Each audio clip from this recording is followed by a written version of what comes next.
All right, ladies and gentlemen, welcome. We are the MMA Advocates. This is our UFC Nashville post-fight show, presented by CrossBonesMMA, and of course, reptheadvocates.com. Get your shit, get your gear today. My name is Eddie Law, of course, out of Dayton, Ohio. We got our boy Fred Kirby, and out of Albuquerque, New Mexico, Dave Rodriguez. If you guys watched last night's fight, or Saturday night's fights, fuck, it's been a long day. You watched last night's fights.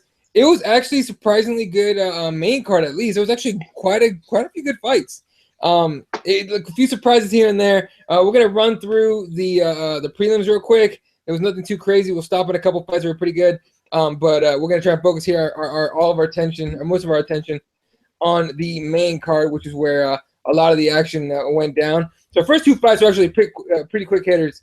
Hector Sandoval knocked out Matt Schnell in the first round. Pretty beautiful finish there. You want to find that finish? There's gifs of it all over the fucking place. You can hit up Reddit MMA and shit for that one. And then Brian Barberena. What up? We should state that in that first fight, it ended by a flyweight landing hammer fists while in the guard, right? True. Was he in guard? I think he was. Pretty impressive shit. He's an alpha male guy, was he not? Yeah, Kid Alex. Yeah. Listen, I don't want to go too crazy, but what the fuck, man? When you're a flyweight and you knock a motherfucker out with hammer fists on the ground, that's impressive shit, Jack. Impressive stuff. People want to say the lighter weight guys ain't shit. Hey, right. Okay. All right. Next fight up, Brian Barberena against Joe Proctor. If you want basically the gist of it, they were kind of just fucking around back and forth for a little bit. Then they both started taunting each other like, what? And then Barberena dropped, I think it was like a right hand, right? Was it a right hand on Proctor's chin? I think so, yeah. Yeah, drops Proctor, lands on top of him, finishes him off. Look, man, if Proctor forgot he was fighting or some shit. Here's the fucked up part. I'm pretty sure I saw it, and I thought it was like some bullshit, but I saw it on Twitter too. Dave, was Joe Lozon in his corner? Yeah. Oh, yeah. That's a bad motherfucker right there. He goes down, corners his boy, and then gets back inside to get his hands right for his fight. That's a teammate right there. All right, that's a fucking teammate. He's Joe, always a company guy. Lozon. Nah, he's about his boys, man. What can you say? All right. Right after that, it was a complete shit show. You can say it if you want to. You can get upset that anyone says it at all. Alexis Davis against Cindy Dandois. Look, Alexis Davis, she's been around for a while, and we're kind of used to these kind of performances from her, right? Dude, do we? I'm sorry to interrupt you, Eddie. Go ahead. Can we just not with Alexis? What? I'm so sick and tired of Alexis Davis that I can't stand it. All of her fights suck. They're always boring as shit. I'm over her, dog. It is time for her funny ass to go back to Invicta, Jack. I am sorry. With all due respect, I do not know where the hype came from. I guess she's got fucking good striking, or that's what they keep telling me. Although I don't see it.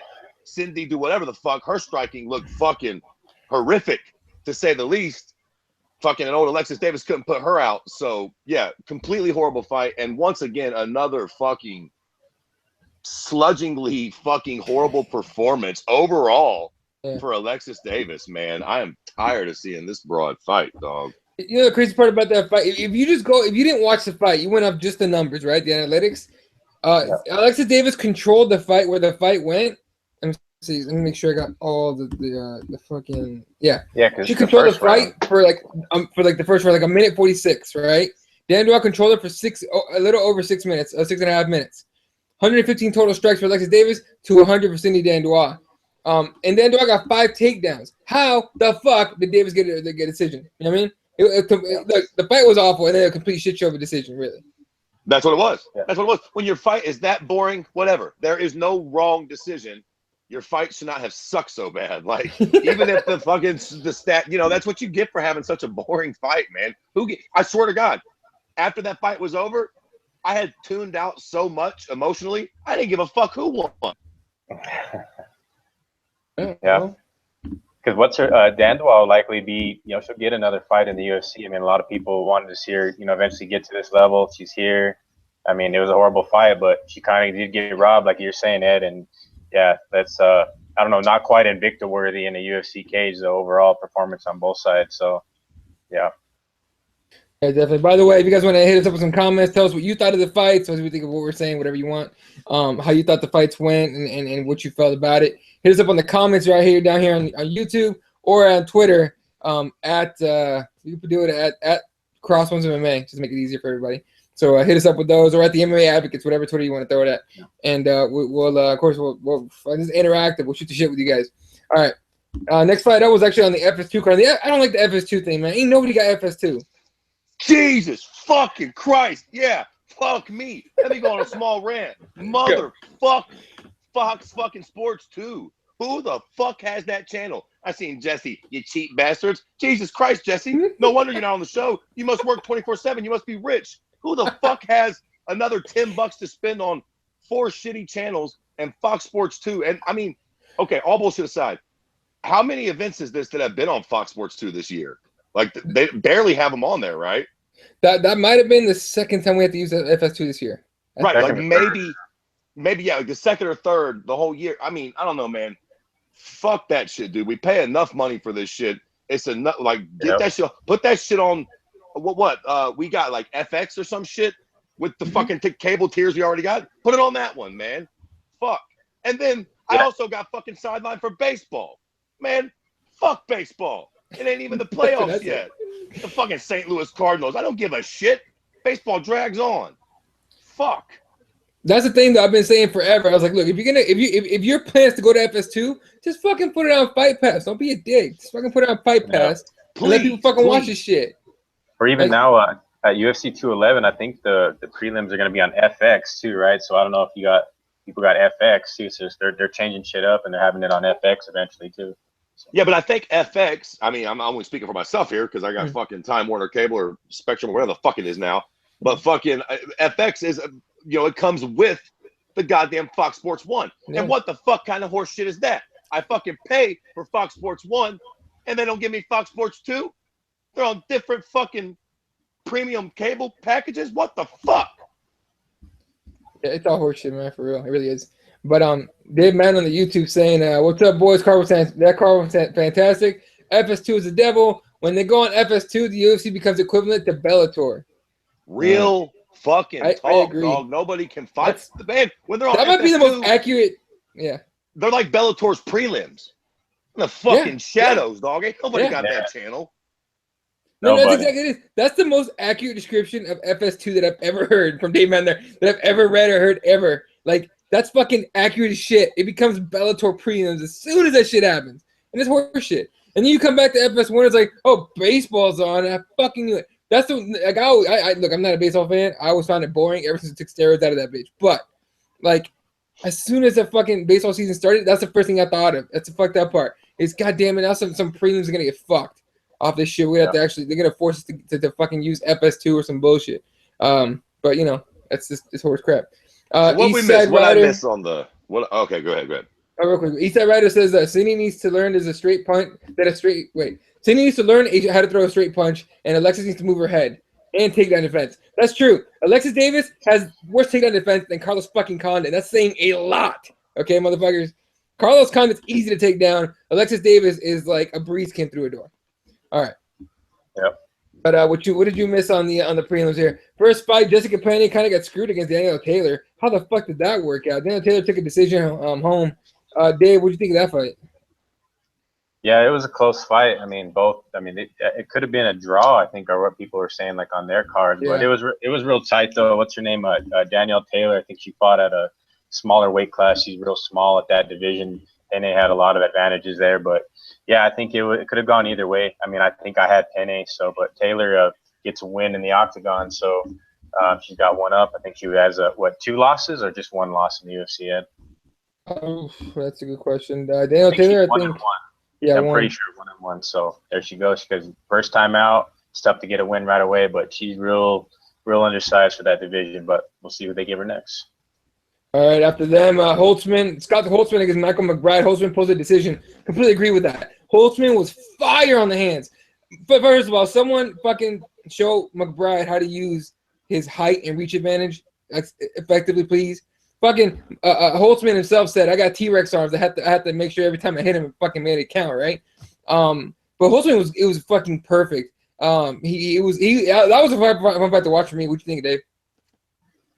Yeah, man. Holtzman went in there and and steamrolled him a bit. All rounds. I think it was like 30-26 on all 2 cards, right? Yeah. So pretty dominant. decision. You know what I mean? So he was looking for the knockout. I think towards the end, it got real wild at the the final 30 seconds or so, 45 seconds. But yeah, Holtzman, man, a good quality win for him on the card. I mean, where it's at, it's kind of where he is. I mean, he's going to continue to probably be in this sort of in this placement on the card going forward. Maybe get somewhat of a name in a next fight. But yeah, I'm looking forward to see what he's doing. And I think he did like a hot sauce. He's like has a sponsorship with some type of hot sauce. I read about some shit, but yeah, good for him. Make some money, and yeah, that's his fucking nickname. So why not? Yeah, fuck yeah, dude. All right, next fight up. One of my favorite fights of the entire card. Dustin Ortiz gets subbed by my boy Brandon Moreno. This kid is fucking making waves in the UFC. I mean, making waves. Every time the Dustin Ortiz's game plan was to take him down, right? This thing, Moreno's a hard kid to put on his back. Very hard kid to put on his back. And then his jiu-jitsu is dangerous as fuck. And I believe Moreno's a purple belt, I want to say. Or I think it's a purple belt. And I'm pretty sure Ortiz is a brown belt. I'm not 100% sure on that, but I'm pretty sure. Anyway, the fact that he subbed Ortiz to me was impressive as hell, man. What did you think of that shit? I mean, yeah. I think I missed it. You missed it. Yeah, no, that's right. No, I think Jesse called it, man. I mean, Jesse said, pay attention to Brandon Moreno, and yeah, I think we've taken notice, especially when he took out Luis Smolka, made it look real easy. You know what I mean? And Smolka was supposedly being, one of these guys that's going to rise up and possibly compete for the title. But what's interesting about Moreno, I mean, the side of the age side, I mean, he's 23 years old. He's got 2 killer wins, in his division, in a tough fucking division. I think what he said at a post-fight interview last night is that he plans to be the champion. He has big hopes for possibly as soon as like a year time frame or so. But I think he can get a fast track to a title shot. I don't know. I wonder who they offer him next. I mean, the next opponent should determine that. But still, if they want to get him in there, he's hell of a scrappy dude. Everything that he did to Dustin Ortiz, I don't think anybody's ever done that to him. So, yeah, real quality stuff, man. Brandon Moreno's doing big things, man. Looking forward to everything that he's doing. I like Brandon Moreno a lot. I'm a big fan, but I hope they don't fast track him to shit. I hope they fucking build him up like they're supposed to. You know what I mean? But I mean, who else you got for DJ? All right, it's gonna be hard. Ray Borg's next. I'm pretty sure Ray Borg is gonna be next. Yeah. For DJ? Jesus. Yeah, and that's kind of like fast tracking Borg, but there's only so many guys, and they might as well do it now. Otherwise, maybe match these guys up, Moreno and Borg. Imagine that one. So you know what? Let me just jump in for a hot second because I missed the show after the whole DJ show, and I'm sure that everybody was just hopping on DJ's nuts and just to swing it away. Here we go. Just as hard as they could about how he's the greatest fighter since, goddamn it, fucking Rocky Marciano and the fucking like. And don't get me wrong, DJ was hella impressive, and I don't want to get completely off topic here, but just I think that DJ is really benefiting from a weak division. I know people said the same thing about Anderson. The same thing can be said about a lot of people. Hindsight's 2020, but I really think that if DJ was to move up to 35, we would see some really different competitive fights, and I think he needs to win some fights there before people go fucking going crazy. I mean, who the fuck is he about to fight next? Ray Borg? And all due respect, Wilson fucking Hayes. I know he's a credentialed black belt, blase, so on and so forth. But in hindsight, he should not have been in there with Mighty Mouse. And I get it. Mighty Mouse has got to fight somebody. Only so many dudes can cut down to 125. Still don't mean the division is rather fucking weak. I mean, saying. I think people should cool their jets on Mighty Mouse just a tiny fucking bit. Yeah, I like that. I like that you say that, Fred. And then with that, I mean, adding to the Moreno scenario, now he's in the mix. I'm pretty sure he's in the mix, even as young as he is. But him against Tim Elliott, fuck it. If you can get past Tim Elliott, give him a title shot. Why not? That'll be a hell of a fucking test for him. So. Oh God, give him 2 more fights, please. Build this kid up. Don't fuck him up like that. Plus, I think let's say Ray Borg gets the next shot, right? Winner, is DJ once DJ beats him, and he's got the 11th defense. He breaks a record. He's fighting a 135er. I mean, I don't think he's gonna keep fighting 125 after that. Listen, I think we all can agree that flyweight is pretty shallow, right? Super shallow. Yeah. It needs some talent and it needs some charisma. Now, I don't mean to be the fucking token racist on the show as I always seem to be, But would it make a little bit of sense to start scouring these Asian countries for smaller stature dudes that can fucking scrap? You would think so. There's got to be some fucking talent out there in these smaller weight divisions. I mean, I'm not saying I'm smarter than the UFC scouts, but it did just get bought by some cats that might not know what the fuck they're doing, man. There's got to be some littler dudes out there that can fight.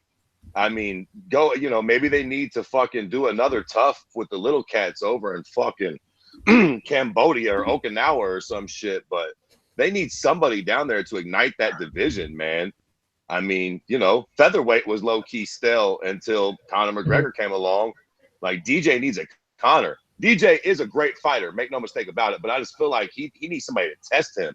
When we're talking about Ray goddamn Borg, all due respect, getting the next title shot, that motherfucking division needs an injection of testosterone, Jack.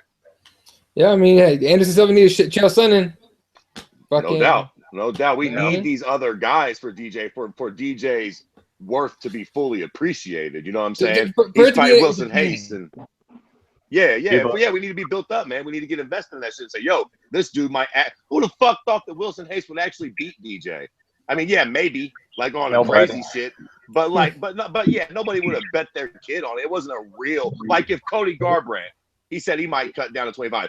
If that fight actually happens and he can make 25, all of a sudden that's a real, you know what I'm saying? Holy shit, DJ might actually lose. Now we're fucking excited because there's something on the fucking line, man. Dude, I wonder how that would be. Like fucking Cody Garbrandt, he doesn't look that bad when he cuts. I wonder how hard it would be for him to make 125. It's got to be difficult. I'm sure he could probably do it, though. I'm sure he could probably do it, lose a little bit of muscle. You know what I'm saying? 10 pounds is a shitload of weight to lose, but we'll see. Yeah. All right. Joining us now, it looks like Jesse. Jesse, you there? Jesse? Hello? Hey, what's up, man? What's up, guys? Sorry. It's all good. It's all good. Jesse sound like we prank called him. Hello? Yeah. Hello, if I could do like a Trump impression, I would. Just scare the shit out of Jesse a little bit, but that'd be fun. Anyway, hey, we just talked about the Ortiz Moreno fight. Anything you want to talk about in the early prelims? Any of the prelims? Anything that stuck out to you? No, that they were boring. Moving on. That a boy, Jesse. That a boy. Let's get straight to the grits. I love it. Wait! But did I hear Fred say that nobody gave Wilson Hayes a shot? If I remember correctly. Listen, I know you got a memory like an elephant, and I know you're gonna say that I picked him to beat DJ because I thought it was DJ's time to lose. Yeah, I know. Fucking luck. But if you had my fucking child head over a volcano, I knew that DJ was gonna win the goddamn fight. I like going against the grain, and I love your fucking memory too. Cute cocksucker. I love when that shit happens. Hey, but Jesse, your boy Brandon Moreno, though, man. What do you think, bro? Brandon Moreno? Yeah. Hello. What about Brandon Moreno, man? He's a beast. I've been picking him every time. Well, what else? What else can we say? Title shot? No. Stop trying to kill my boy, man. What the fuck's wrong with you? Titles. Hater.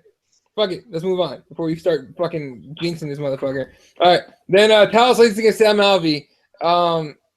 If I could say so, Sam Alvey doesn't know how to pull a trigger. Oh, now Jesse's flew away. Satellite out of range. So, but Sam Alvey and Talos Lakes, most depressing fight of the night. I think Alvey got hurt. His ankle got hurt right away in the first round. Yeah. He just couldn't do shit. He was just loading up for one shot, doing Sam Alvey type things. And he wasn't even throwing one shot. That's a problem. You know what I mean? Like, he wasn't throwing shit. He was just eating kicks the entire fucking time. Wasn't throwing anything. Like, I get the ankle was hurt, but what the fuck, dude? You got to do something. He was getting chewed up with kicks, though, for sure. And it's not a really I mean, you talk about like terrible fights, like that's one of them. I mean, his movement was limited from somewhat of an injury to the ankle, but still, though, man. I mean, Sam Alvey, I think he has a record still in place if he fights sometime before July or so. I think it'll be his 6th fight in 1 year, and that'll be the new record. So he's trying to probably accomplish that and get back in there. But like Fred would say, the MMA god shined for no man too long. And a loss on the side of Sam Alvey. Yeah. Listen. I missed this fight, and I heard it was a terribly boring fight. And I'm going to tell you something. Sam Alvey is a cool ass fucking dude. I've had the pleasure to speak with Sam Alvey a couple times on Stand and Bang. He's super nice. He's super fucking relatable. He's always fucking cool to the fans. I'm gonna give Sam Alvey a little piece of advice right now, because I hate to see him have a boring fight. You know what I'm saying? He probably won't he probably won't ever be champion, but he deserves to be a fan favorite. Now, do you all remember a cat by the name of Chris Lytle? Oh yeah. Do y'all remember towards the end of Chris Lytle's career, he had a boring fight against somebody? I can't recall who it was, but I remember him saying that after that fight, win, lose, or draw, I'm going balls to the wall from now on. I will never be in a fight like that again. And he actually went on a streak and won like 4 in a row before. I think he actually beat Dan Hardy, if I'm not mistaken, and went out on that win. And he completely threw caution to the wind, came out there and was knocking fools out and became a very, like, almost Vanderlei Silva-esque fighter towards the end of his career. Chris Lytle was exciting as fuck and earned that moniker lights out towards the end of his career. I'd like to see Sam Alvey do that. And because he's a big, strong dude, not the most technical, but he can fucking start you if he hits you. You know what I'm saying? I'd like to see him just come out and have some fun, man. Throw his fucking hands in his feet, let his shit go. If he gets knocked out, so what? But if he gets the knockout, at least he'll be in fucking fun fights, because he's an easy guy to like. He's fun as fuck, man. The weigh-ins, his fucking dopey smile in the back of his head. Don't be in boring fights, Sam. Fuck that shit. Let's see. I mean, look, he's known as a guy that likes to hit, like, just throw Mack truck punches, right, and knock dudes out. But he just didn't pull the trigger. And it could be the ankle injury. It could be the fact that he was very, he was just being apprehensive or whatever the fuck, nervous. But that was a hard fight to watch, I'm going to be honest with you. But, yeah. All right, moving on. Finally, we get to the main card. Dave Madden says, I'm still suffering from restless leg syndrome after watching Alvey eat leg kicks. That was tough. That dude, they fucking laces can kick like a motherfucker, dude, for real. All right. First fight on the main card. This one was on FS1, although the first fight wasn't. It was fucking on FS2 because, once again, FS1 was on shit baseball. So what are you going to do? Ellenberger gets knocked the fuck out. It wasn't just a knockout. It was knocked the fuck out with a fucking nasty elbow from Mike Perry. That was dirty. But, Jesse, what'd you think of that shit? Jesse? Dude, we can't hear you. Oh, Lord. Here we go. Is that better? There you go. There it is. All right. My headphones are not working. Anyway, I think we all knew that was going to happen, right? I think Ellenberger has been kind of showing that he's hittable. He's got no chin, basically.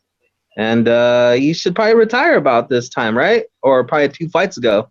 Yeah, it's time to put old Ellenberger out behind the pasture and just let him go, Maybe just send him to Risen, where he can get, that TRT, those steroids, get that chin back, and, have some exciting fights. But he's not for the UFC no more, man. You hate to see a guy get knocked out like that, and then he was down for a while. Like, he didn't get up for a while. So, he's doing irreparable damage to his brain that, it's not worth it. We'll talk about what's worth it and what's not worth it, I think, in a fight or two, but that is definitely not worth it. Look, it was hard to watch with the fact that he got knocked out, and he was on the ground for like a few minutes, like wouldn't get up, But Fred, what are you shaking your head? Listen, Jesse's a prick. It's a fact. We all know this. Okay, he's a pessimistic prick. Listen, Mike Perry is a goddamn animal. That Alan Jouban is a sneaky little prick in that last fight they had, but he's a fucking beast. And he took his elbow and knocked the shit out of Jake Ellenberger. Listen, didn't Jake Ellenberger just stop Matt Brown with strikes not too long ago? Mm-hmm. Yeah. 2 fights ago, yeah. Oh, what's the matter with your lips, Jesse? Beating Matt Brown with strikes is fucking impressive, to say the least. It's impressive. He does not need to go yet. He doesn't look great. He suffered a bad knockout, but, he'll rebound from this. What are you going to do, man? Mike Perry called him. Matt Brown. Who has Matt Brown beaten?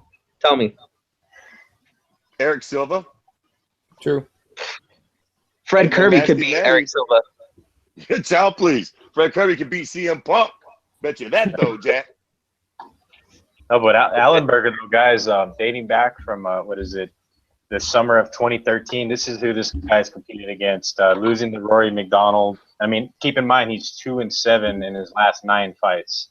Okay, so we started with Rory, fought Robbie Lawler, he fought Calvin Gastelum, he fought Eddie, beat Josh Koscheck, which is one of his wins. The other win being Matt Brown, Stephen Thompson, Safadine, Matt Brown, Jorge Masvidal, and then Mike Perry. So nothing but fucking top-notch guys right there. But Right. I think Allenberger did say, though, in an interview, he's still kind of planning to – he's not worried about where he's at in his situation as far as, like, win-loss column type stuff. I guess he does have a new fight deal, of course, but brutal shit, though, man. And Mike Perry shining, though. But scary knockout for Ellenberger, who's only 32 years old, and the guy's competed against the best guys and has a million miles at that at 32 years old, too, as well. Yeah, I mean, look, Mike Perry is showing that he's a complete dick and everyone dislikes him. Here's what pissed me off about the fight. All right, fight was fun. I know, Perry doesn't dislike him. Perry loved him, but still. Here's what pissed me off about it. You finish a guy like Jake Ellenberger in that fashion. The guy's not even getting off the fucking canvas for minutes. And when they ask you, who do you want to fight? You have nothing. You say nothing. Oh, whoever the UFC wants to bring on, whoever's next, whatever. You don't do that. Not after that performance. Like, I get it. If you got a decision win like fucking anybody else in the card, yeah, say whatever you want. Oh, whoever's next, whoever the UFC wants to bring on. If you fight like you get a win like that, you have to say a name, don't you? I completely disagree. Get the fuck out of here with that shit. I think it's the opposite. I think when you knock a motherfucker out like that, it's like, who's next, motherfucker? Who wants the next fucking trip to Sleepy by time? If you have a boring decision, you need to spark some shit up because your fight sucks. What he actually said, too, is whose life do you want me to ruin next is what he actually fucking said in the cage. That's what he said, yeah. I mean, and it was, look, it's a dope line, but why wouldn't you give out a name? Somebody, anybody. A top 10 guy, top 5 guy. A top First 5. of all, Dave, no, time out. No, Dave wants to throw Tim Means to everybody. I can't tell if you like the guy or you dislike the guy, but you just want to make everybody Tim Means. Huh? Based on elbows alone after that Perry finish, Tim Means. You know what? If this is Dave's world, we might as well throw Diego Sanchez in there. Oh, God damn it. Don't do that. That's mean. Quite frankly, I like Matt Why do you Brown. hate Diego? Huh? I like Matt Brown. For Perry. Oh, God. I fucking love it. They're both nasty. They like to strike. That fight will be all kinds of fucking fun, Jack. Yeah, all the shit talk, the pre-fight shit talk will be great. And then once Perry beats Matt Brown, I could already hear Kirby saying that he needs a title shot next. Oh shit! Be well on our way, baby. Time out. Wait. You think Mike Perry will ever get a title shot? I highly doubt it. But if he train wrecks 4 guys in a row, then he'd be hard to deny, right? Oh shit! I would say if he does that to 2 or 3 more guys in a row, but the odds of him doing that, he's fun though, man. And listen, I tell you what I like about Mike Perry. He's got the ability to starch anybody. Now he probably won't, but like whoever fights that guy, if Tyron Woodley fought him, he'd have to be cool. Because I mean, if the little fucker hits you, he packs some fucking serious power, and that always has to be respected. So that's cool. I mean, he probably would not win that fight. I don't think he's nowhere near as a complete fighter as a lot of those guys. But still, man, there's something to be said about a shitload of power. Yeah. Couldn't even beat the pretty boy Alan Joban. Come on. Hey, man, Alan Joban just be juicing. Motherfucker was cheating, Jack. He got shredded up by Gunner, though, so where's he at right now? Ooh. All right. Let's start over here. Cali against the Ireland people. There you go. All right, let's move on to the next fight here. Joe loses a decision to Stevie Ray. Lozon looked great in the first round. And I had to watch this fight twice because the first time I thought Lozon, should have gotten the nod. But after watching it again, Lozon blew his entire wad in that first round trying to finish it by submission. And I thought Stevie Ray came back and won the next 2 rounds. And I think it's pretty simple at that point, right, Fred? Okay, so here's the question for you guys. The third round, would you give it a 10-8 to Stevie? No. No. Really? No. Okay, would you give Joe a 10-8 round in the first round? Yep. Yeah. Bricks had the fight scored. I had it a draw. You cute cocksuckers. I thought it. Look, I thought it was supposed to go to Lozon. I really thought Lozon would have won that fight when I watched it live. I think I thought. Go ahead, Dave. What helped Ray though is the way he ended the third round too, because he nearly had to finish. I mean, a couple times, not just once or twice. I mean, he was lighting fucking Lozon up. Like Lozon concussed. I mean, he obviously didn't know where the fuck he was at. Props to him. He stayed on his feet though, man, because Lozon, known tough bastard for sure, man. I mean, how many fights does he have in the UFC now? So this guy's been around, man. So it's really, I mean, he did gas out in the first round though, and he nearly had to finish there. So real strange scorecards I knew were going to come about, but I thought Lozon had it. I had to go with Ed, but Stevie Ray on the feet, that was his fight, especially after a gas Lozon. So real cool fight though. It was an interesting one. I actually did have a 10-8 round for Joe in the first round, and I had a 10-8 round for Stevie in the third because of what you just said, Dave. As the fight ended, he was throwing Joe a beating. If that fight would have went another 30, 45 seconds, it probably would have ended. And I gave Stevie the second round. Yeah. It came down to the second round for me. Yeah. Fred, I only saw the fight once, so forgive me if I'm remembering this incorrectly. But the third round, I think Joe came out a little bit with a little bit of steam in the beginning of the round, lost it, and then he started getting pieced up. But I think if you look at that first round, Joe came out and basically just dominated pretty much the entire round, like just did not let up. And to me, that's it's what is it? The three Ds: the duration, dominance, and damage. And I think he pretty much checked off every single one in that first round. Yeah. In that third round, I just don't think that the duration was as long as that first round. I agree that he definitely did the damage.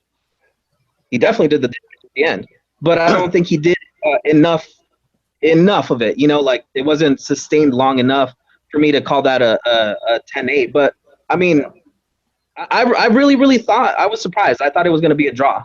10-8 and then 2-10 draw, man. Should have been a draw. I just felt like he got kind of close to finishing Joe late in that third round, and I kind of leaned a lot of credence on that. Like there were some times where he was hitting him where Joe looked like he was like, if the right shot would have landed, the fight would have been over. He definitely had him on the fence, man. And that's that's the very, like in the old school Pride days, you kind of got left with that taste a lot in your mouth of the overall feel of the fight and how it ended. If there was a fourth round, Joe would have been fucked. And I guess I put a lot of stock in that. Yeah. But that first round clearly went 10-8 for Lozon, right? Sure. The third round, yeah. But the third round, like off of the fight metrics, right? The stats, it was 19-94 in Ray's favor for total strikes, 77-15 on significant strikes, and only a takedown for one takedown to Lozon. And Lozon got 3 takedowns I think in that first round, right? So I mean, I can kind of see the argument for a 10-8 round for Stevie in the third. The strikes, yeah. The strikes, and that second round, Stevie like edged it out. So like I can see why the judges went the way they did. But okay, quickly before we get off this fight now, long term is first off, is Joe done? Second off, what is Stevie ceiling? Yep, right about there. Yeah, I think that's it. You think? Yeah, Lozon's not done, but I think the fact that Stevie Ray, had to win by decision the way he did. Well, I don't know. Lozon's a bad motherfucker, man. It's hard. It's hard. It's really difficult to say that this is Stevie's ceiling. You know what I mean? When he got just murked or dominated in the first round, and ended up taking on a gassed out Joe Lozon in the second and third. I wonder if Lozon hadn't gassed out in that first round, what kind of fight would have been in the next 2 rounds? See, that's my thing. When you're battling a veteran like that gasses out that badly, I think if you have the skills, you should be able to take advantage of that. I think it just showed that he still has a lot of holes to patch up. And I think what Stevie Ray's still young, right? Like he's not. Oh yeah, 27 years old. Yeah. Yeah, 27. He's still got time to patch some of those holes up and really work on those things that basically just stifled his attack. I mean, in my opinion, he definitely won the second and third round, pretty handily. Not 10-8s, but still, like, I mean, it was pretty obvious, And I think with just a little bit of adjustments, he could definitely be a guy that could, beat a guy like Lozon and maybe be maybe top 15, maybe crack the top 10, maybe. But I really doubt it. Like his ceiling looks like it's coming up pretty soon here, especially being dominated the way he was in that first round. That did not look good. Yeah, he's 5-1 in the UFC. It was his first fight, I think, in the States, and then he's currently ranked 34 at lightweight. If I'm not mistaken, Joe Lozon is a badass black belt, in jiu-jitsu, right? I'm pretty sure Steve Ray is a blue belt. So keep that in mind when it comes to talking about the ground game. He's not super well versed. You know what I mean? Right. Listen, styles make fights, man. I do not think that he's necessarily championship material, but I don't think this is his ceiling, man. I think that he still has maybe a win or two left in him. And we'll see. I mean, he's definitely a bad motherfucker. But I agree. I don't think Joe Lozon's necessarily washed up either. He's a super tough guy. He's always fun to watch fight. So in this era with MMA being the way it is, I surely don't think they're going to, he ain't going nowhere. And I don't think it's time for him to retire. So. Yeah, no way. Weird for anybody though that he gassed out that badly, like in that first round, because I get it, like he put in a lot of work on the ground, but I mean we've seen him have those type of like fights with that high level of ground game and stuff, and I've never seen him get that gassed out, not unless he's taking like a butt, right?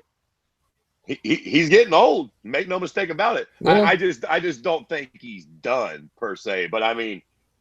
He's no fucking spring chicken either. Yeah, if this is like his third fight in a row where he gassed out, I'm probably with you on that. I'm like, all right, I just start thinking about it. But this is literally, like you said, it's like the first time we've seen him gas out like that. You know what I mean? So, I think he's, So he's got a couple, I think he's got he'll prove himself again in the next fight, I think, whoever they give him.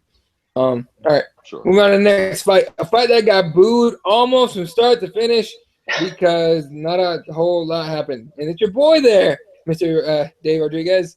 John Dawson posted a decision win, pretty clear decision win over Eddie Wineland. What were your thoughts on that fight, Dave?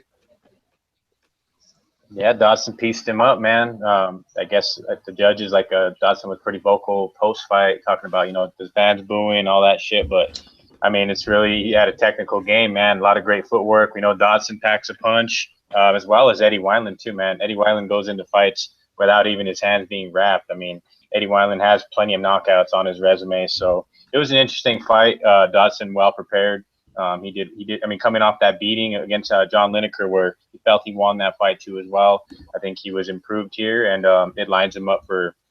I think who he wants is Aljamain Sterling. I mean, I think a lot of people think he was talking shit, saying that all these guys have been turning down fights against him.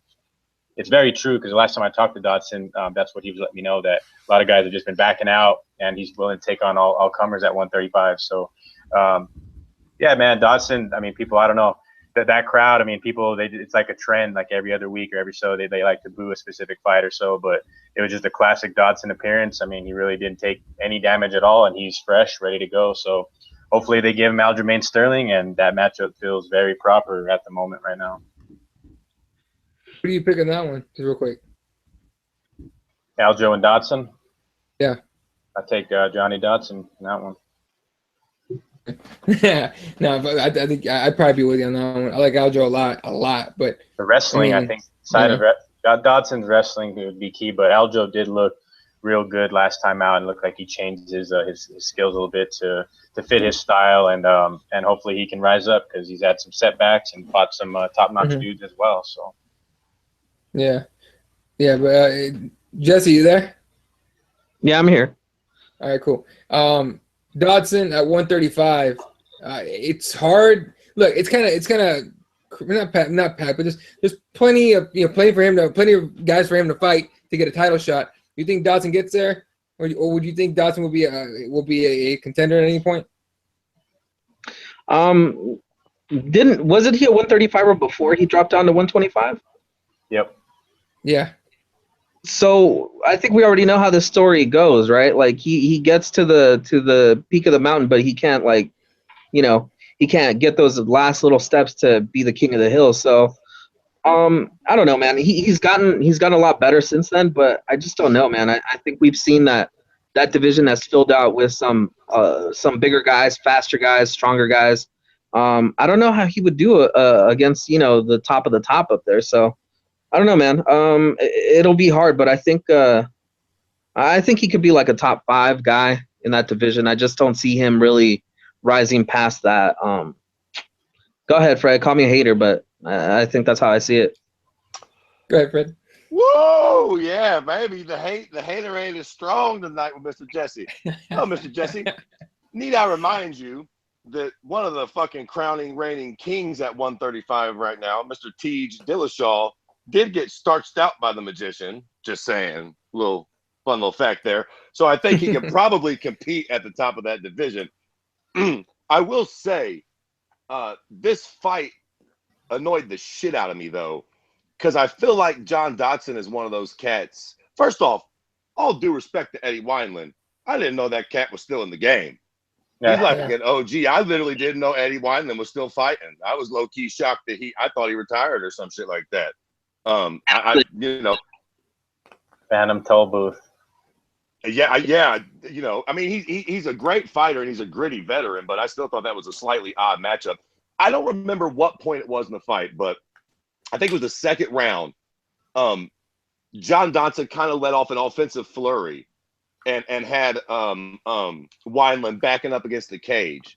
And he kind of hurt him a little bit and he had him shook. And Brian Stan was saying, this is what he's capable of when he wants to do it. I feel like John Dodson kind of just needs to let it go sometimes. I think that he's a very safe fighter. He's a very smart fighter. Like you said, he barely got hit. But it also led to, I understand he don't care if they boo. And I can dig that. And I can dig that he's in there and this is a serious game and you got to be smart. But on the same token, people would fucking show up in droves to watch Chuck Liddell fight tomorrow. You know what I'm saying? Fight a bum because of the way he fucking fought. And John Dodson has the tools, no matter what Jesse says, to compete and knock fools out at 35. He just has to fucking do it. I think that he absolutely could have starched Eddie Wineland had he just pressed on the gas in certain areas of that fight a little more. Absolutely. He's got the fucking power and he's certainly fast enough. Fred, Damn, that he's a top 5, that he could be a top 5 is still hating? All right. No, do you think that he really couldn't make the top 5 at 35, Jet? Are you serious? I said that he could make the top 5. I just don't think he could be a champ. Yeah. I don't know, man.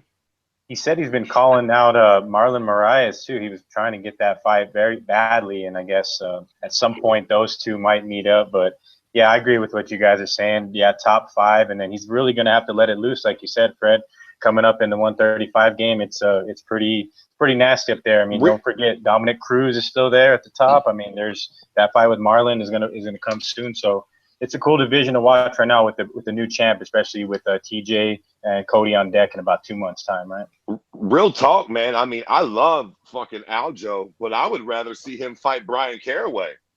Oh yeah, don't forget fucking Kid Lightning. Yeah, good point, right, Fred? I mean, I think John Donson's right in the mix, dog. Like, you know what I'm saying? Yeah. He fought John Lineker fucking, you know what I'm saying? Like, you don't just knock John Dodson out. He's not an easy out for anybody. I'd love to see him starch out funny-ass Kid Lightning. Unless her name's DJ, right? Because DJ put a beating on him in the last fight. Hey, listen. Motherfucking John Dodson is the last person to knock the shit out of DJ, too. He might have put a beating on him in that last fight, but that first fight, motherfucking the magician had DJ flipping all around the ring. That was the last time DJ felt pain. Very true. Dude, I could do without hearing Kid Lightning ever again. Fuck him. Anyway. Wait, Fred, your point is well taken about a guy that pushes forward, likes to go for the finish and stuff. All right. But you're basically describing Demetrius Johnson, yet nobody shows up for his fights. Because he's fighting nobodies. But Chuck Liddell fighting a nobody would sell? At this point in the game, it was because when he fucking he's not wrong. Hey, but he built his reputation on knocking people like Tito Ortiz and Randy Couture out, who were somebodies at the time. So it's Chuck versus Tito coming soon. God no! I'd still watch it, Jack. I'd pay good money to see Tito get thumped on by an old Chuck. Oh God! I hope Bellator has plenty of arthritis meds around, motherfuckers. What the hell? Shit. But moving on from that fight, let's talk about the next one. Rogerio de Lima ended up missing weight by 4 pounds. Eventually improved, got 30% of his purse, which is good. And that's decent money, right? And the submission win, the Von Flue choke. To me, here's what it seems. Look, OSP has definitely improved. He looked better this time around on the ground. On the feet, I didn't like it. he was very hesitant. He keeps backing up. Sure, you need to move around against De Lima, because De Lima has massive, just ridiculous kicks and power like no other. But also on the ground, I mean, you guys tell me what you think.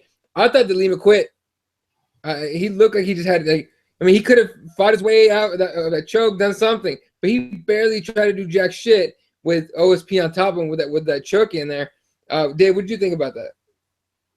Yeah, no, like you said, the first round, OSP had to move and move well, and I think that's all that De Lima had in his gas tank was 1.5 rounds or so. Like you said, he might have really just gave up there, where OSP is pretty tough to deal with, though, on the mat. He made sure that he sealed up this win. Wasn't he a Tennessee football player back in the day or something like that, right? Yes, sir. Played at Tennessee, lives in Knoxville. Yeah, so he had a lot of support there, so that helped him out in the fight, and he had to get this one done because OSP, I think that was the last fight in his contract. He said in his post-fight interview, Dana, what's up? Give me sign, and we don't know. I mean, really don't know what's going next for anybody in the UFC, but OSP got a win, good for him. Lima on the ground though, he just got shredded up right there late, and he gassed completely. Didn't really make a good effort to make the fucking weight in the first place. So OSP, instead of getting a performance of the night or so, snags 30%, and good for him, man. Not an interesting fight though at all on the card. Kind of really, to slow things up a bit. But the pace was this kind of ruined it. But OSP in a finish, though, best case scenario for him though. And you're right. It's in a post-fight interview, he's like, Dana White paid me, did the whole, it was like very showing me the money-ish. I don't think he's gonna get any money shown to him. I don't think Dana White gives a fuck. What do you think, Fred? Bellator. Yep. Yeah. He better be glad I ain't DW, because I tell you what, man.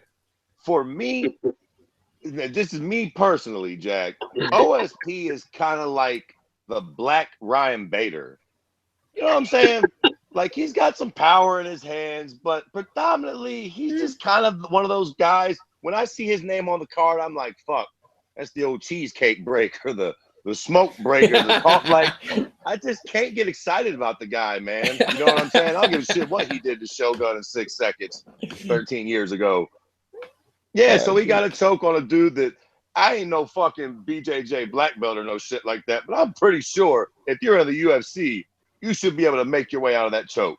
Now, I know OSP's a big dude and all, but, I heard Luke Thomas talking about that shit earlier, and he's basically saying, you ain't supposed to be getting caught in that shit in the UFC. You know what I mean? You know what I'm saying? Not the Von Flue. Now, I know that is kind of OSP's thing, and all jokes aside, he's a big, strong dude. But, whatever, man. Congratulations on the win. But I'm no more excited to see him fight next time than I was before this fight. Like, Very true. Yeah. Whatever. Think so, Dave? Yeah, I mean, look, it's I don't know. It's a weird thing, but Jesse, would you, on this fight alone, all right, OSP, do you re-sign him to the money? Look, you think he goes to Bellator? He says, I agree with Fred. I think if I was in charge, I'd have his pink slip ready, just ready for him to right out the cage. Here you go. Everything, motherfucker. Yeah, see ya. Yeah, honestly, I just don't care about him anymore. I was a big fan of his up until, his most recent performances, and he just hasn't panned out, man. I don't know what it is. Mentally, whatever it is, I mean, he needs to go get that checked and fixed. And figure it out, because he's definitely got the talent. He's physical, everything, skills, just doesn't do it. Doesn't pull the trigger, doesn't show everything he has. So I'm good. I'm with Fred.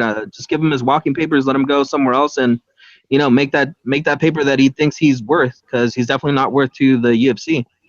I think in order for OSP to be worth that money, I think he has to go to another camp, dude. Like, I get that he's loyal to whatever gym he's at in Knoxville. But come on, man, you got to go to some world-class gym. He's an athlete, and he's got talent. He needs to go to a bigger, like a bigger coach, a better coach, I think, better gym with better killers in the gym to train him, and see how good he. I almost think of him as with the same attitude as Rumble. Like, Rumble was, at the end of his career, he was like, right when he retired. Hell, even last night he tweeted out about getting knocked out too many times and wouldn't you quit? Like, he's not about that life, for lack of a better term. You know what I mean? I don't think OSP is about, going out there and risking getting knocked out. You know know what I mean, and putting it on the line and getting exciting fights. I just don't think he is. He just doesn't seem to have that kind of fighter spirit, right?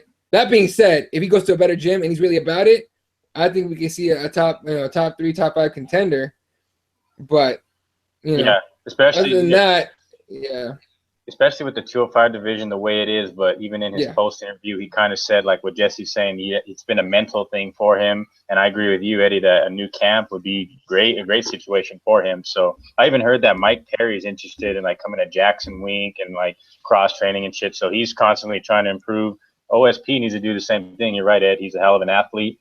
I think he can make some strides, but it starts with him, making some cross training, and that's always beneficial. We've seen that over time and time again. Absolutely. I wouldn't mind seeing OSP at a striker's gym like Rufus Sport or Kings MMA, someone like that. That we can he can get some real good hands. We'll see what happens with him. All right, talk about the co-main event of the evening. Quinta comes back from a 2-year absence and knocks the shit out of Diego Sanchez. I didn't think that was gonna happen. I picked Diego to win this fight. I thought Diego was a freaking zombie. I still think he's a zombie. But man, the way he dropped the first time was scary. The second time, where the lights just went out and he just folded on the ground, and it was hard to see. Let's start off with just the fight itself. Fred Quinta getting 2 years out of the cage, comes back, wins by knockout, and then talked about he wanted to go off on the post-fight press conference or post-fight interview. But Brian Stan's like, hey, we're on FS1, dude. Chill with the shit. But in Twitter, following not getting a fucking bonus, he goes, hey, at UFC, go fuck yourselves. Like, he's legitimately pissed off that he didn't get a bonus. I think he deserves one. What do you think about Al now, Fred? Brilliant. Every bit of it was fucking brilliant. His performance was a goddamn flawless victory. He fucking starched out the fucking known zombie. He talked shit to the employer afterwards in a subtle kind of way. Said he's just going to go sell houses. The dude's coming off a fucking win over Jorge Masvidal. He ain't fought in 2 years and comes out and throws like 6 punches and completely puts Diego to sleep. And then, exactly, the infamous tweet afterwards. Hey, UFC, go fuck yourself. This is just like a perfect little cunty New Yorker. It was fucking perfect. And I, for one, can't wait to see his next fight, to see him get booked. I say you give him the money, Jack. He's a good fighter. He's fun to watch. And he's mouthy. We love that shit, man. We just voted Donald Trump the motherfucking president. We love confrontation. Seriously. I mean, I think he's proving himself worthy of the money, Jack. As the great Russell Crowe once said, are you not entertained? Hey, that's 5 in a row. I can't hate on the guy. You know what I mean? I think he's earned something. I think he's earned something. See what they give him. Dave, what's up? Yeah, man, it was a unlikely scenario. I mean, we know Diego got put out by Joe, but I Quinta coming in there tough, man, ready to go, and had a lot to prove. You know what I'm saying? And ballsy move on him to pull what he did. But I like what Fred said, and I do think it was pretty brilliant. And honestly, it's a lot of shine for him, man. He's in a position right now where he could be lined up for a big fight. I think he deserves it. I think he said it's just not worth it, though, as far as the pay. So they somehow to get something figured out, get him a good bout lined up. He's fresh, but he's comfortable where he's at. I give him all the credit in the world for saying, yeah, I'll go back and sell houses. I've been doing my thing. But as far as like him being in the sport of mixed martial arts, like how good of a fighter he is, I don't blame him for saying I should have a better car. I should be better off for this and that. So his time is fucking now. So I think he realizes that. Hopefully the UFC realizes that and get him in a big time bout, because sleeping Diego, man, who's seen that coming? But yeah, man, it's sort of a strange thing with Diego now because we don't know where he's at. A lot of people were calling for his retirement, saying that's it for Diego, but I don't think that's the case. What do you think? I think Diego he'll disintegrate in the cage and on the mats in the gym. You know what I mean? That's just Diego. So for life, he'll forever be. He has proteges that he's working with here, young fighters. He's always going to be a part of MMA. He's a Hall of Famer. He's a legend. Much respect to Al too, because Al showed a lot of a very cordial post-fight. Mm-hmm. He said he looked up to Diego. So very cool stuff. Just unfortunate on the side of Sanchez being. I'm down with Diego Sanchez since day one, man. I'll probably see him at the fucking grocery store in the weeks coming and tell him, you know, thanks for all the fucking for the fights, man. If it is his last fight, which I don't think it is, I think the time could be soon. Maybe one more, one last shot. Maybe give him a swan song and bring that shit back to Albuquerque. And that seems like an ideal situation as well. But it was sad, man. But Raging Al, like Diego said in his tweet or his Instagram post, right hand from hell, and just not Diego's just not an easy guy to put out. So all the props to Mr. Ally Quinta. Get that man against a high level opponent at 55. Yeah, I do. Fred, you had something? No, yeah, honestly, dog, I got to say, as far as Diego Sanchez goes, thinking about his situation really makes me appreciate Bellator. And I'm being dead serious, man. Like, I was thinking about that. Diego is still a fun fighter and can still compete. He just can't compete at that level. It's kind of cool. You know, it's easy to make jokes and go, off to Bellator he goes. Yeah. But real talk, it's kind of cool that he does have a place to go make money, be competitive, still come out and give us all the shit we like, his goofy faces and all the bravado. I was actually really appreciative of Bellator after that fight because I thought, hey, if the UFC does cut ties with him, which would kind of make sense at this point because he's probably not going to be competitive on that level, he's got somewhere to go and earn now. That's dope, man. And they've got fighters that they can match him up with that'll be fun. Cool. You know, it's funny. Now you mentioned that. I actually thought about that right after his fight. I was like, if they cut him after this shit, in the tank to make him to make some good money. And Bellator, he's a name, he's a face, he's a guy. Go off the Bellator and make some bank. Fucking A. Win-win for everybody. Yeah, and then take less damage because those guys at Bellator don't hit as hard, and they're not as good as UFC guys. No, that's what I was thinking too. Is like that. It's either one scenario or the other. But like they did for Brad Pickett, gave him a swan song. It's not like Diego's just been getting starched out 10 fights in a row, but I think he deserves one hell of a. If it's a last fight, I think honestly, tell you guys the truth, I think Diego's forever a UFC guy. I think we won't see him in Bellator. I think if he fights again one more time in UFC, maybe racks up another win and goes out on a high note. Like I said, Albuquerque would be a good setting for that, as he is a pioneer of MMA here in the state of New Mexico and a legend of the sport. So we'd love for that to take place, and would happy to be sitting front row live when that shit hopefully does happen. So, but yeah, man, 55 division's tough, and I think Iaquinta could rise up there and challenge these fuckers at the top because it's stacked as shit, and we all know that. Jesse, you're Dana White for a second. What do you do with Diego? Diego, I sit him down and give him the talk. I think it's time for him to kind of hang him up. I think that knockout, the old Dana White would always say that he doesn't want to make a penny of that money, right? Right. So I think this is the time where you sit him down and just say, hey, look, what do you want to do? You know, we'll give you an extended contract. We'll give you another fight. You know, we'll do what you want, but I mean, you have to stop. Like, we can't watch this no more.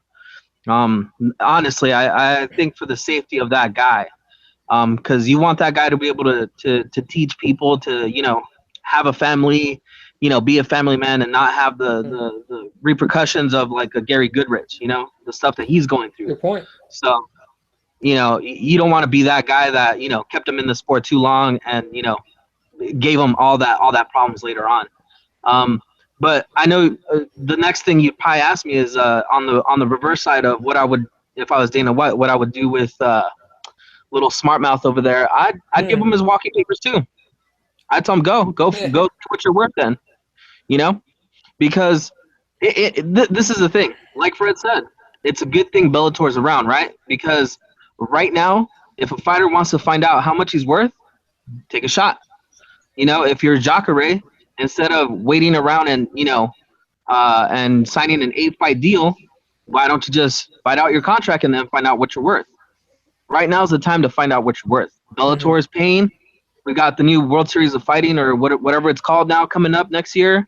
You know, you've got promotions that are willing to pay you money. Remember, think about this. Uncle Creepy over here who has what, 5 canceled fights now? They offered him $500,000 to go fight in Russia, right? The fuck, really? Yeah. How much do you think that they would offer Ally Akinta to go fight some Russian dude? He won't get paid. At least that much. You know? So that's what I'm saying. Like, right now is the perfect time for you to find out what you're worth. And if you don't feel you're getting your worth at the UFC and you feel like, you know, you don't care about being a guy that's on TV, that's, you know, being promoted and stuff, go somewhere else, make that money then. You know, do what you need to do for yourself. But don't make it seem like I'm the man, and as soon as the UFC figures out that I'm the man, they should, you know, we'll all be better for this. Nah, dude. It's the UFC. They don't need to bow down to nobody except Fred Kirby's most favorite fighter in the entire world, Conor McGregor. No, okay. Okay, real quick. What about Ali Quinton's performance? Okay, I mean, do you think he did? Okay, here's why I say this. Jeremiah, our boy Jeremiah from the Hardcore MMA show, his comment on YouTube says brilliant, like question marks, like brilliant. Yeah, his performance, you know, was brilliant, but he looked like a moron, and he lost that fight against Jorge. First of all, officially got the W. Let's just fucking, you know, play with the cards we got.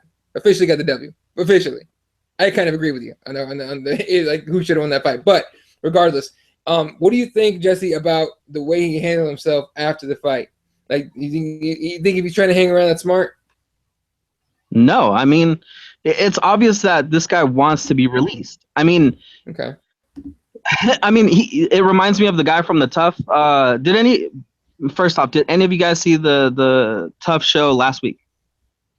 Nope. No. Hell no. You should have seen it. It was great. It was a good episode just to set up the rest of the season. But here's the thing. I saw Cody Garbrandt live and in person, and that guy's a true gentleman. Dresses nice, addresses everybody, shakes everybody's hand, looks you straight in the eye, gives everybody, all his fans, the time of day. On that show, he comes out like a total douchebag, like a total just like bro, you know?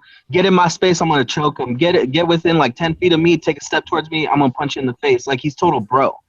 So it's all about appearances, right? How many people have been their image tarnished by the UFC when they're not playing along, you know, when they're not playing the game, right? Like Ronda Rousey, her image was tarnished just because she is who she is. And the UFC tried to repair that image and it didn't work. You know, a lot of people that are put on the spotlight, their image gets tarnished and it just doesn't help, right? And I think that's what's happening here with Iaquinta.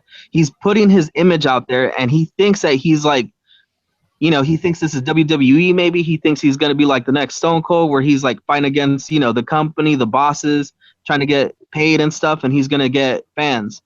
He just seems like a total dick, in my opinion. And I don't think he's garnering many fans. Performance, yeah, you can't deny he's got skills. But as a personality, he sucks. Damn. Yeah, I got it, guys. I got the solution. Scott Coker, if you wonder if the UFC plans on releasing Iaquinta, Iaquinta, Benson added to the New York card, make that pay-per-view worth the $50 buy, right? New York City. No, it wouldn't. No, hell no, it wouldn't. I don't care about Benson Henderson fighting at all. I'm serious. I just don't. I mean, did you see his last 2 fights? Right. Fuck that shit. Mind you, Benson did tweet out, and real quick, I'm not sure if that was a real tweet from Benson or it was like a parody or some shit, but I haven't been able to find it. But he said something like his tweet was something like, "When I come back, I'm gonna fuck everybody up" or something like that. Just like that, he said the word "fuck," which never comes out of Benson's face ever. You know what I mean? So that was weird. Anyway, what were you saying, Jesse? No, I'm saying like, okay, think about that. Because how much would you pay to see an Al Iaquinta fight? Would you pay Fred $20 to pay for Sling TV to watch him fight? Who's he fighting, smart guy? Anybody. Pick a person. Well, fuck. You know, listen, if he's fighting Conor McGregor, sure. If he's fighting fucking Eddie Alvarez, sure. Yeah. He's a contender. And listen, you might think he's a dick. I think he's honest and cool. So the knife fucking cuts both ways. You know what I'm saying? I think he's just keeping it funky. And look, no matter what, it's like the whole pro wrestling thing, right? Is whether they love you or hate you, as long as they feel something about you, your money. Iaquinta, nobody's neutral on this motherfucker. You either like him or you really don't like him. There's no middle with this guy. I think he's honest. Don't you fucking boo me. Fuck you. I didn't mind that, honestly. He's just a little firecracker, man. He's like a little crazy New Yorker. Yeah. Right. But think about it though. Is that something the UFC wants to be in business with? Because remember now, old UFC, they would love that guy. Clearly, yes. You sure? Because he keeps complaining that they're not giving him the right amount of money.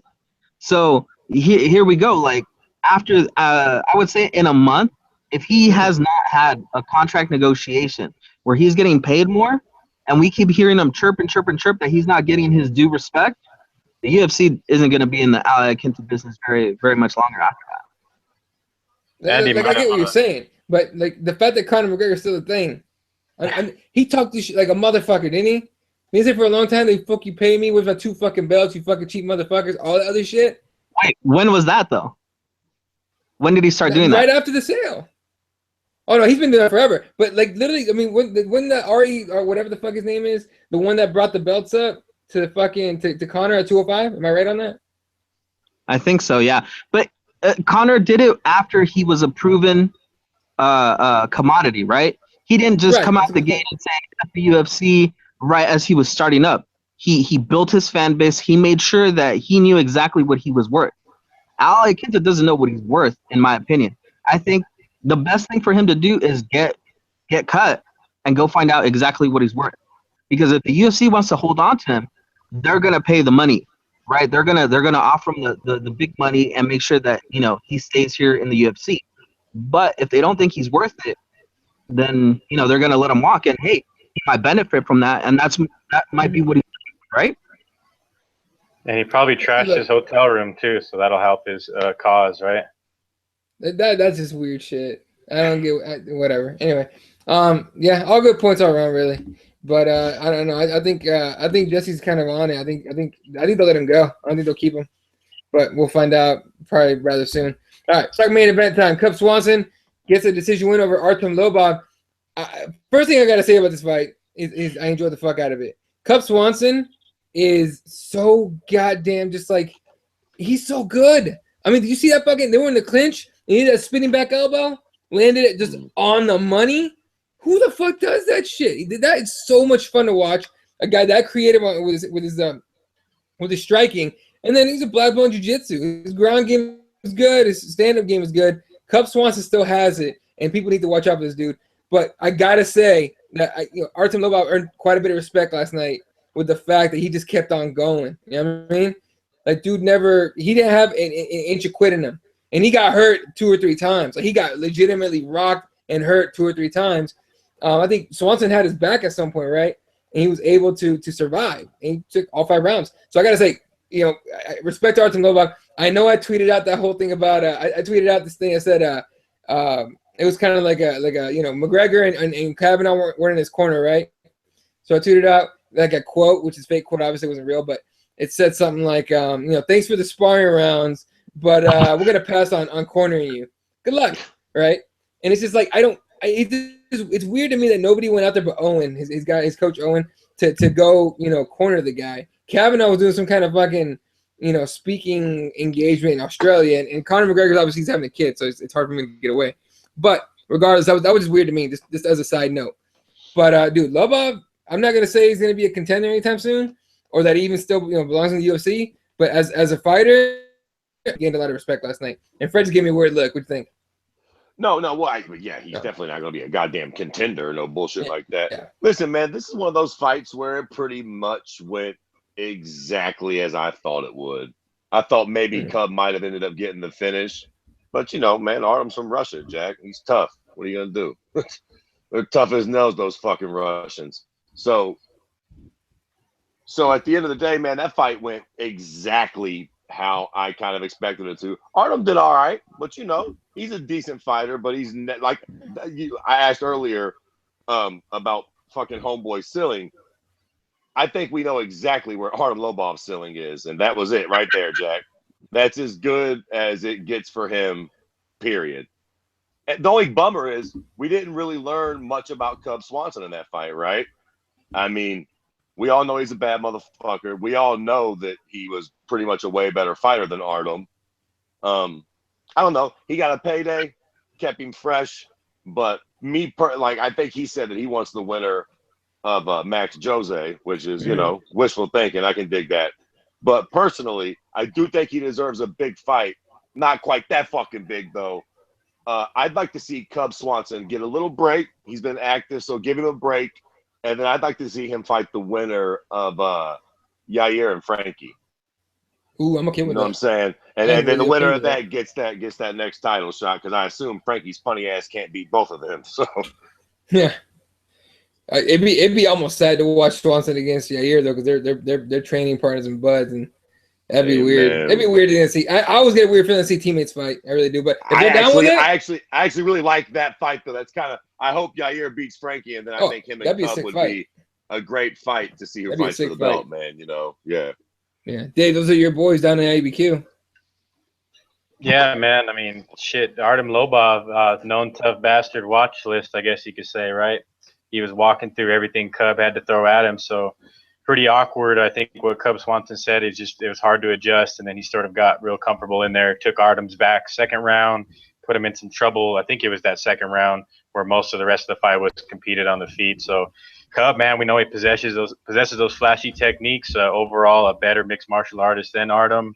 Artem's just super tough, man. He hung in there tough. Won round one and outstruck Cub, which is like one of the most oddest things that happened in an MMA fight involving Cub Swanson. So I think, man, I mean, Artem's stock rose up. I mean, he's just a tough motherfucker. He didn't have his boy Connor in the corner. And like you said, Coach Kavanaugh wasn't there.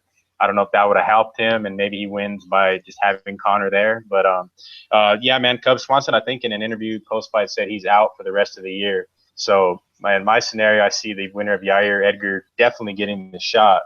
And even if they're like unscathed and somebody's impressive there, Aldo's known to pull the fuck out. So if that time frame works out, they could actually step in sooner than later. So, but it's the 45 division, man. Always interesting. It's probably the most interesting division in my opinion right now. So Cubs in there, but rule him out to the end of the year. He's having a kid too as well. But Mad Max is the true king. And I think if Aldo can make it, Max gets through Jose. And I'm really, really looking forward to Frankie and Yair doing their thing in Dallas, man. Everybody's looking forward to that card, but me specifically, that fight. But Artem Lobov, though, he's going to stay in the UFC. He's probably going to get another name, and he's there for now. And he's got Connor to back him up in the SBG affiliation. But we'll see what they do with him next, though. They might give him another fight before this summer's out or so, unless he's like medically not cleared or something like that, because he ate some hammers, and man, is he a tough bastard though, for sure. But Cub, man, props to him. He'll come back and maybe hopefully get a title shot in 2018. Dude, that fucking spinning back up was nasty. Jesse, if Swanson wants the winner of Holloway Aldo, you buying that? Why not? I mean, you got to keep that division fresh and moving, right? But I agree with what you guys are saying. I mean, Cub right now, he's out of the picture, you know, having a baby. So it's like, it's one of those things where, you know, he fought enough, you know, he's been active enough to the point where I think he deserves the rest of the year off pretty much, you know, just kind of heal up, especially, you know, his last fight before this was that Duho Choi fight. So he took massive amounts of damage in that fight. He gave out the damage too, but he took some massive damage in that fight. This fight, you know, it didn't surprise me that Lobov was competitive in that first round. I really expected Lobov to actually land a couple more solid punches than he really did. It just proved that Cub really analyzed the game and really switched it up in there from that first round where he got clipped a couple times, you know. Just veteran savviness, basically. But I don't know, man. I think at this point, Lobov, you put him as a gatekeeper, right? I think you put him as the gatekeeper of the division, and pretty much everybody that's gonna crack the top 15, you put him in there against this guy who, you know, moves forward, is never in a boring fight, basically. I mean, unless you're a jiu-jitsu specialist that's just gonna, you know, backpack him the whole fight. Other than that, I mean, he's gonna move forward, try to knock you out, and either you get the opportunity to knock him out, or you get an opportunity to really show your skill in avoiding that big damage and stuff. And so I think he's actually the perfect guy to really test a bunch of the newcomers into the division, even some of the top guys, you know, some of those, like, you know, top 10, you know, 10 to 12 area, you know, test them to see if they're ready for that next level fight. So I think Lobov actually has a long leash here before he gets kicked. Am I mistaken that I saw a picture of Connor in the back with Artem, or was that from a different fight?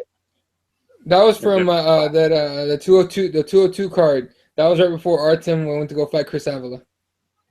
Oh, okay. And also two fellas about the Swanson and Lobov main event. Cub Swanson landed 209 strikes. I think that's the most ever in a featherweight fight. And then I think combined they're like the second or the most behind like Cerrone Diaz's most strikes landed. So Cub was impressive. He dominated. He got hit a lot too as well. So therefore, I think he made that decision in a win to take himself out of the game for a little bit, which is good for him. He'll heal up and he'll still be a high contender. So, but yeah, very interesting main event though, fellas. And nobody gave Lobov a chance, and that fucker hung in there 5 rounds with the Cub, man. So no knock to him. Yeah, definitely earned a lot of respect. Cub had already talked about taking the time off, though. That's the thing. That's the thing that made pickable. One of those dark horse picks, right? Because he had said he didn't want to fight until the end of the year, basically, or even until next year. And then Artem basically, insulted his way into this fight. So I mean, it was a weird fight. It was a weird fight that I think a lot of people looked at and were saying like, why is Cub risking his number 4 spot against a but I mean it was a great fight.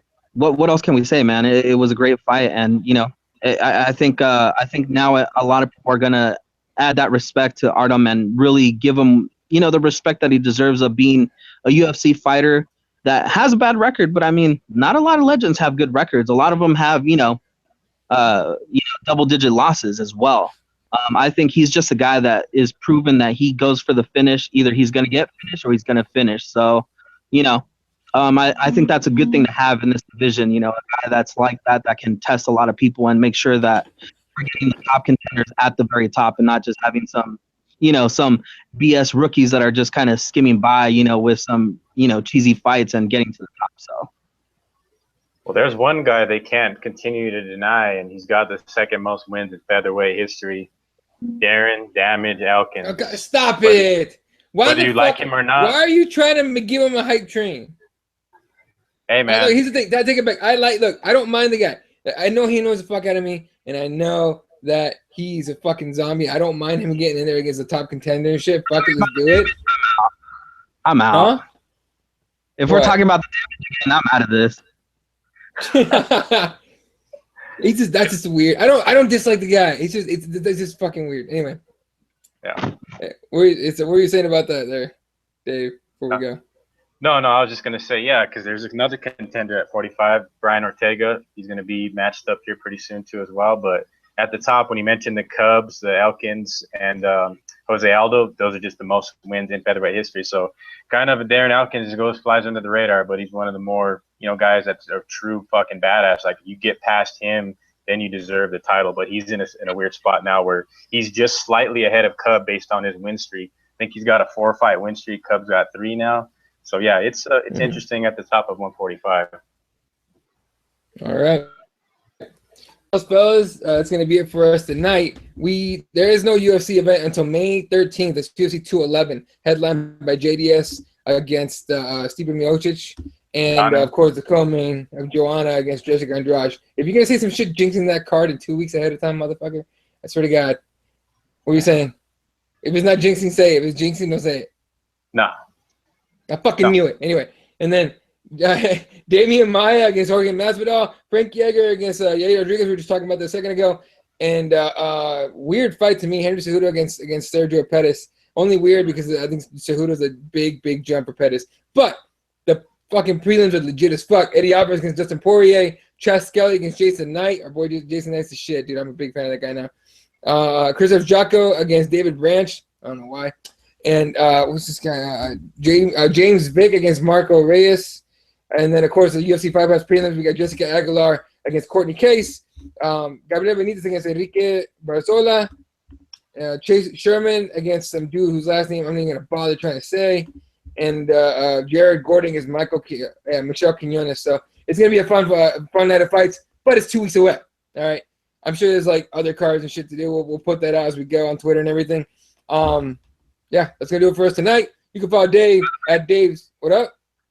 No. I was just going to say a shout out to our CrossBonesMMA homie, the Ricky Palacios, for winning this fight from Combates. Yeah. Great fight. Right. If you can catch it, go watch it. Great fight, man.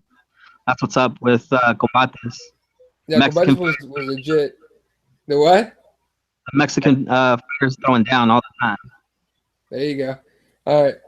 Well, again, you can follow Dave at Dave's MMA Brief. Jesse's at SWAT 1983. Kirby's at Kirby_MMA. I am at ELaw31. The page is at CrossBonesMMA, of course, at the MMA Advocates as well. And shout out to Fightbook MMA. It's our homie. Make sure you give that dude a follow and check out his page. And, of course, the good guys that represent. Thanks for hooking us up because of the shit. Go to reptheadvocates.com. Get yourself a hat, a shirt. They got backpacks, duffel bags, and there's more good shit coming. I've gotten previews. Goddamn. Y'all want this shit, believe me. Hell, I was actually, you know what? I actually went out to go buy a few things today.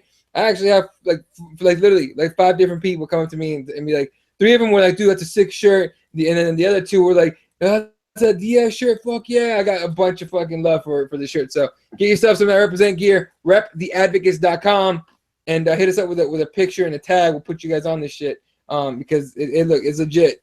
It's legit, represent. So again, thank you guys for watching. CrossBonesMMA.com takes you right to the YouTube page, and you can check out all our shit to the get-go. No fucking clickbait, nothing like that. We don't have a web page to go to where you're gonna be clicking the video and getting us view, getting us a fucking click on the website. Go right to the video and have some fun, all right? Make sure you subscribe, share this shit with your friends. You like it, tell them. If you don't, tell them and have them watch anyway. That way they can hate us too. We don't mind. And of course, we'll catch you guys next week. So for everybody else here, and of course anyone that watches, thank you very much. And good night, wheelchair.